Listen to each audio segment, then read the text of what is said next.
All right, y'all. So I wanted a micro skiff. I mean, to the point where I looked at multiples of them. I wanted something that would run, you know, multiple miles, skinny water, and so I had a lot of different options. Heck, I even thought about building one. Honestly, that was one of the things I thought about. Yeah, so you hear the boo. She knows how much that would mean to me and how much hard work that would be. And trust me, I've got enough irons in my fire. But I looked, and I mean, I researched. I love the way the XTR looked. I love the way that thing looked. I like the way the hammer looked, you know, the boat micro, the light skiff air. I loved the light skiff air. The Kaku Guru was another one. I wanted to get my notes out here so I'm not just shooting you guys lines. Honestly, there's two things that were factors to me. Weight. You know, because weight is very much a factor. One of my criteria is I want to be able to put it on top of the truck by myself, and I'm old. You can see this. I'm not enjoying putting heavy stuff on top of the truck anymore. So I want to be able to put it on top of the truck if I wanted, or on the trailer if I wanted. So I needed options. The other option was Angie needed to have a place to sit. I wanted to be able to take her. So yes, the XTR you can put another person in there. Very cool option, but they're pretty close together, and we fish pretty hard when we do fish. So I wanted something that had better options for running and all. And then, so the second part of that was price. And I mean, you know, the XTR, you're talking almost $3,000. The hammer, $3,600. You know, the light skiff air was $3,500. The boat micro, $4,500.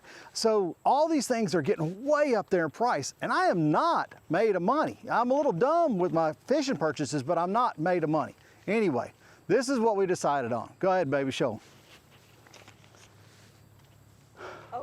Old school. We took a long step back and went with the Discovery 15 Scout flatback. And for this boat, we got somebody coming. So I tell you what, let's talk about it on the water. This is the first time we launched. We're gonna get out of the way, let them come on. All right, guys.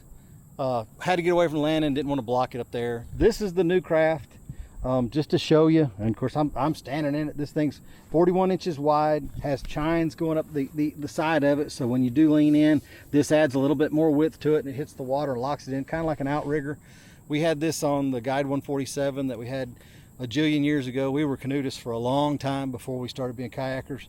And I just wanted something that, this is going to be the Pointe-aux-Chenes boat. This is going to be the Okefenokee boat. This is going to be, you know, if I want to run down in the Everglades and hit the canals down there, or go in the back up in the mangroves and stuff. I just think this would be a really neat option. Now, the criteria for me, of course, was going to be weight, cost, which was a major deal.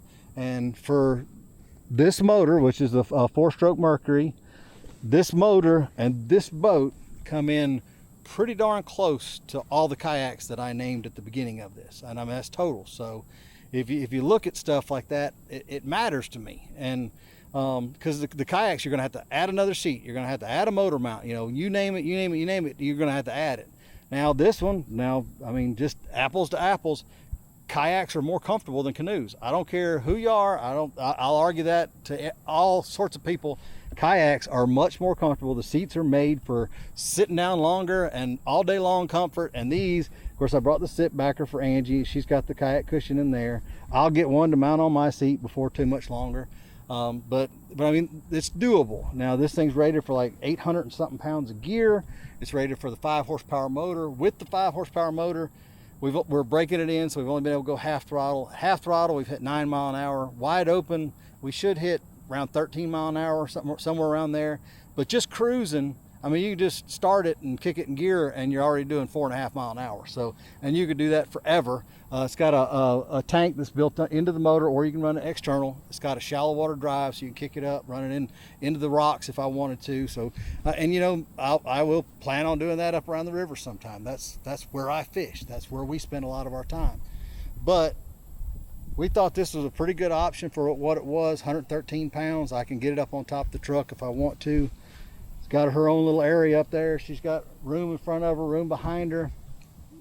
It's a pretty neat option. I don't want people getting so tied in on all of the latest and greatest stuff out there and think, oh my gosh, I gotta have, you know, this brand new kayak, this the latest, greatest, most famous thing out there.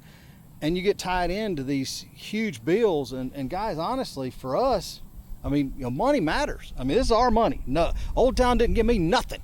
Okay, Mercury didn't give me nothing. This is our money. So we're investing this in our adventure, and going forward, I just want to share it with y'all to show you that there are other options out there. Yeah, do your research.